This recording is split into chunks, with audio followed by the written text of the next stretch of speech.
परिवार थे दिल्ली सरकार के पास, वर्षों से उनका निवेदन पड़ा हुआ था। मुझे नहीं मालूम कि पिछली सरकार ने क्यों और किस कारण से इन परिवारों की मदद नहीं की, जबकि ये सरकार की नियमावली में भी था और करना ही चाहिए था। दिल्ली की सेवा करते हुए उन्होंने अपनी जान गंवाई।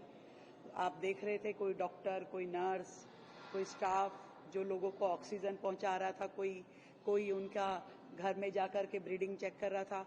और देखिए कितना मुश्किल समय था जब दुनिया अपने घर में बैठी थी, तब भी सरकारी कर्मचारी अपना काम कर रहे थे, लगातार कर रहे थे, दिल्ली को बचाने के लिए कर रहे थे। कभी किसी सफाई कर्मचारी ने कभी छुट्टी नहीं ली, कभी किसी डॉक्टर ने, नर्स ने, किसी ने मना नहीं किया। और ऐसे में यदि सरकार ने उनको उनका जायज हक जो परिवार का बनता था वो नहीं दिया, ये अपने आप में प्रश्न चिन्ह है।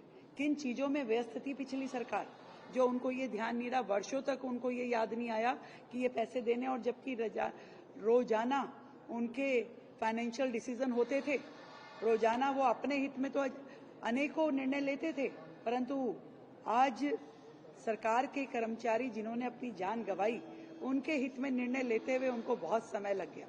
शर्म आती है मुझे ये सोचते हुए। मैं इन सभी परिवारजनों से क्षमा प्रार्थी हूं दिल्ली सरकार की ओर से कि उनका ये जो जायज हक था इतने सालों तक पेंडिंग रहा। परिवार कितना भुगत रहे हैं, डिपेंडेंट परिवार थे। एक परिवार तो खाली बेटी है, एक आज उनकी पत्नी और बेटी निसहाय, उनके पास कोई रोजगार का साधन नहीं है। ऐसे सारे परिवार किन परिस्थितियों में किस तरह से कोस रहे होंगे सरकारों को। मुझे लगता है कि यह अन्याय था उनके साथ, और हम सबसे क्षमा मांगते हुए आज हमने उनके वो जो हक का पैसा था वो वितरित किया।